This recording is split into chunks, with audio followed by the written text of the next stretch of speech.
Hello there. It's time for another episode of the Red Reviews. So, what I'm going to cover in this episode is my top 5 games for 2019.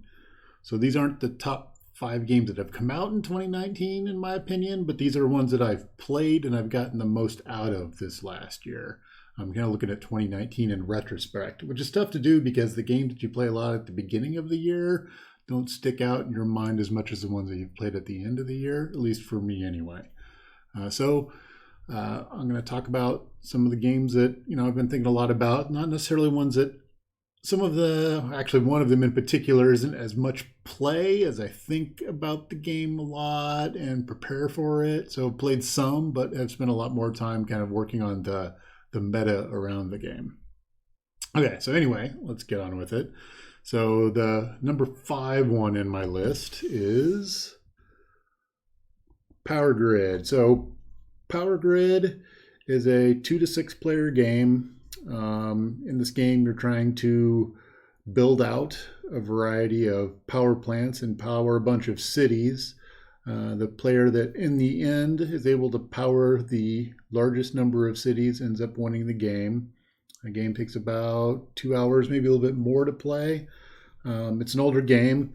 The reason I like this one is I've played it once with my kids and maybe about 4 or 5 times with adults.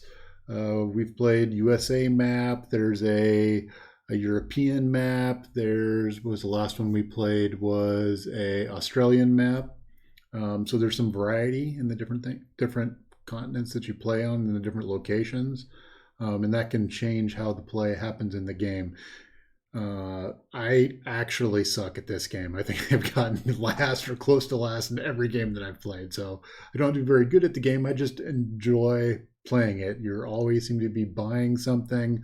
We use poker chips to replace the money, so they're kind of heavier weight. Makes the game feel good to play. It's got a good catch-up mechanic behind it. So if you fall behind, you actually get to go first through a lot of parts of the game. So it's a fun game to play, sit around with a bunch of my friends, build out, and have a good time. So even though I've been losing horribly, I still have been really enjoying this game. So that's number 5 on my list is Power Grid. All right, so let's look at number 4 on my list. Number 4 on my list is the one I was talking about that I've done. I've played 3 times so far. Subscribed to some Facebook groups on Gaslands and the Gasland Minis, which is where they play with Micro Machines. So this game it's a lot like Car Wars, which I played when I was much younger. Gaslands, you end up pimping out a Hot Wheel. So take a look at this. Here's one of my little Gasland cars, right? So you can either pimp them out with some guns and some big engines, or even it gets you back into buying cool Hot Wheels cars, right? Like that one's kind of rad. So you use movement templates, kind of like X-Wing. You build out cars using a point system, try to drive them through obstacles or try to take out your neighbors.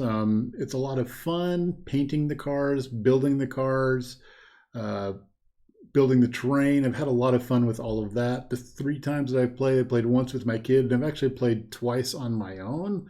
I can throw the book and then some of the cards and the dice that I need and the little movement templates in my travel bag. And then I can grab some stuff from in the hotel room that I'm staying at and just set it on the ground and play like a real simple 2-on-2 little car war there. And it's very transportable in that way. So I like this game. It's a lot of fun. It's got a big following. It's giving a bunch of people reasons to buy Hot Wheels now and get back into cars and do fun things with cars. So that's my number 4 is Gaslands Refueled. I've been having a lot of fun with that this year. All right, so on to number 3. So number 3 game of the year is going to be this one right here. So Keyforge.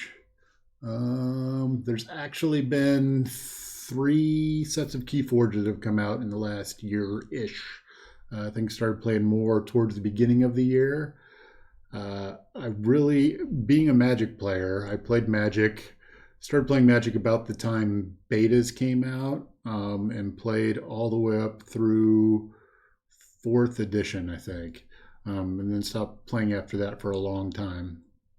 I picked it up a little bit later, but I was having kids at that point in time, so it was tough to get back into playing Keyforge. So what Keyforge does is, it happens to be by Richard Garfield. So right, you've got the lineage there. Keyforge is based on the idea that you get a deck, and your one deck is all that you will ever play with. Well, you can buy other decks, but you can't augment the deck. The deck is built in one way. All the cards are part of a set, and everyone is unique. Every Keyforge deck out there is unique. And you play against your opponent, and they have a unique deck. So my wife has a deck that she plays. I've actually got maybe like a dozen decks that I've got. I've kind of played them off and on. My daughter will play with a couple of the decks that I have also, and we play against each other. It's a really good game as far as it's got a great catch-up mechanic too. It really balances. In the game, you have 3 houses, and rather than counting mana like you would in Magic, in Keyforge, you choose a house, and you can play all the cards that you can from that house. So the interesting aspect of that is, of the 3 houses, if you have your monsters and equipment on the board for your house, and you call that house, then the cards in your hand generally are not the ones that are a card on the board, and they're from a different house. So you end up not being able to play what's in your hand because you're really utilizing what's on the board. So it's a really neat game. I like the different flavors of the houses that are in this, are very different. Combinations between the 2 houses.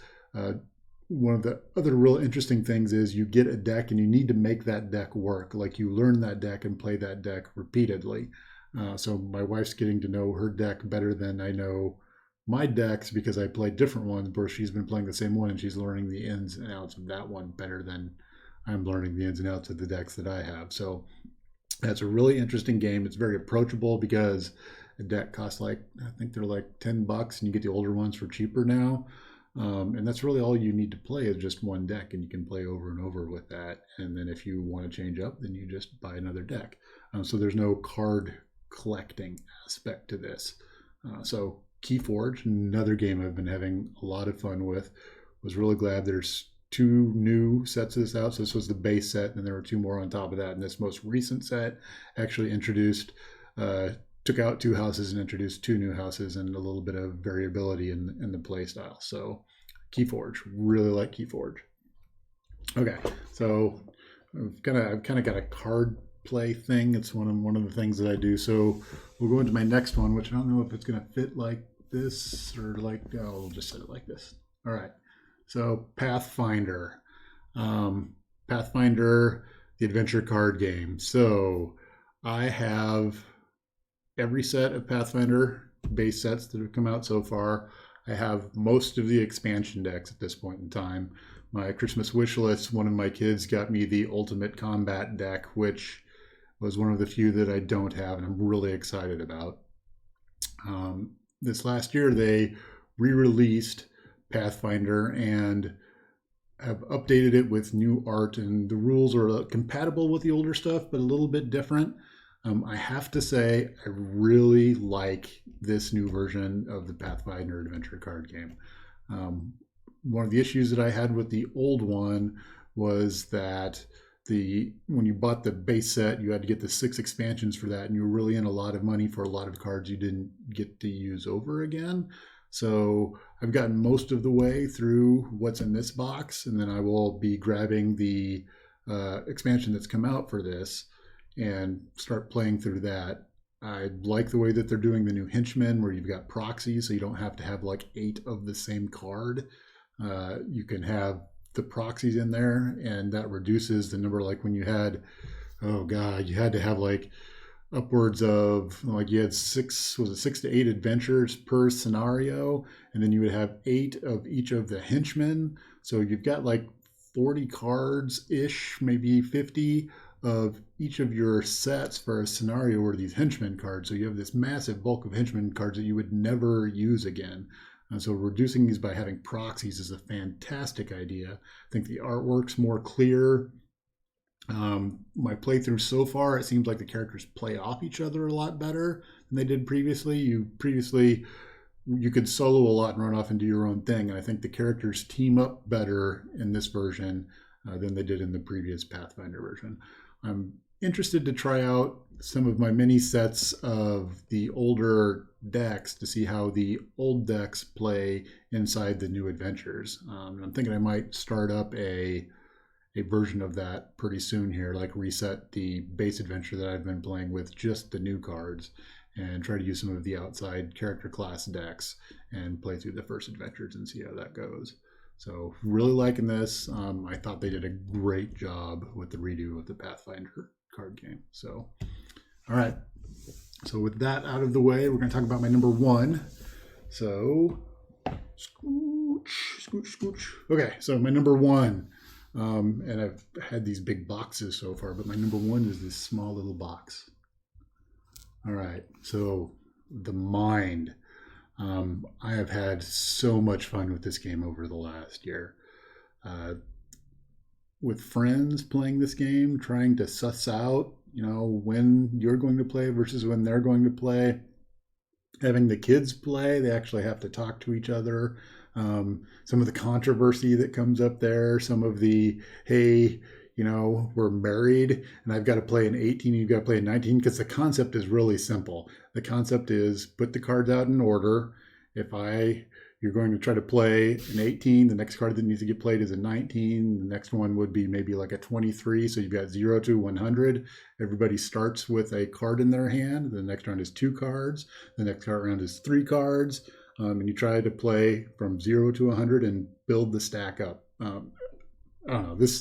The concept is extremely simple. The deal is there's no talking, and you have to play based off of the interactions that you have by looking at people and motions, and it's just fantastic. It's tough to explain until you have played the game, and you played a few times and you start to get in sync. There's kind of like this mental check-in that you have with other people. There's also a mental check-out you have too, where I've seen people that they can't play together because they're so psyched out that the other person can't play the right card with them that they just don't get in sync. So I really like this game. It's been very entertaining. I've played it with folks that don't play games at all, and they like it. Played with people that play games all the time. They like it. Played with the kids. They like it. So I think this is my clear number one for the last year, and I think I've got the most plays in with The Mind also. So they're pretty much most of my friends, if you say, are you up for a game? They'll be up for a game. So The Mind, number one game, cheap, easy to play. I think you're supposed to play at max 4 players. And it's because it's got a time of about 20 minutes. I think our games usually take a little bit longer than that. I've played it with 6 before too, which it gets kind of weird, but it's doable at that count. And so great game. So I can't talk about The Mind enough. So that's my top 5 games for this year. Some honorable mentions that I'll throw in there. Have played a lot of Kingdom Death Monster, and we played a lot of Gloomhaven. Like both of those games a lot. Gloomhaven I was heavy into at the beginning of the year. My 3D printer went crazy. I've got a bunch of stuff that I printed out for Gloomhaven. Unfortunately, the gaming group that I play it with, we didn't keep playing. We kind of puttered out on it. Kingdom Death Monster we were playing a lot of. A friend has a massive set of Kingdom Death Monster. We recently kind of put that aside to work on our Power Grid League, because everybody that plays that is in the same Power Grid League, and we're trying to get games in for that. So Kingdom Death Monster is on hold right now. The third one that I think, the third honorable mention will be Thunderstone. I do play a lot of Thunderstone, played a lot of Thunderstone Quest coming into the year and at the beginning of the year. It's my wife's favorite game is Thunderstone, so we're a pretty heavy Thunderstone family. We've had some problems introducing it to other people. Partially it's been due to my fault. I think Quest is a much bigger game, where Thunderstone Advance was a little bit quicker and easier to play. Played it with the older kids. The younger kids don't like it as much, but my older kids seem to be okay with that. And I especially like it if they can get some of the Take That cards in there, which my wife doesn't like playing with the Take That cards in the Thunderstone stuff. So lots of Thunderstone. We like Thunderstone. And the final thing I'll throw out there was a thing that I was expecting to be on my top 5 list for this year, but didn't happen. And that was Eclipse. Second Dawn was supposed to come out, and I was hoping to play that, but it hasn't come out yet. It hasn't arrived, so I'm still holding out hope for that one, and I think that will be one of my, I really like Eclipse. But I'm thinking this new version will be a big one for next year. So we'll see about that. I was hoping for it to be a big one this year, but haven't got it yet. Haven't been able to play it. So, all right. So recap: top 5, Power Grid. Number 4 was Gaslands. Number 3 was Keyforge. Number 2 was Pathfinder adventure card game, the new core set. And number 1 is The Mind. So that's it. That's my top 5 for this last year. Thanks for listening to me, and keep on gaming.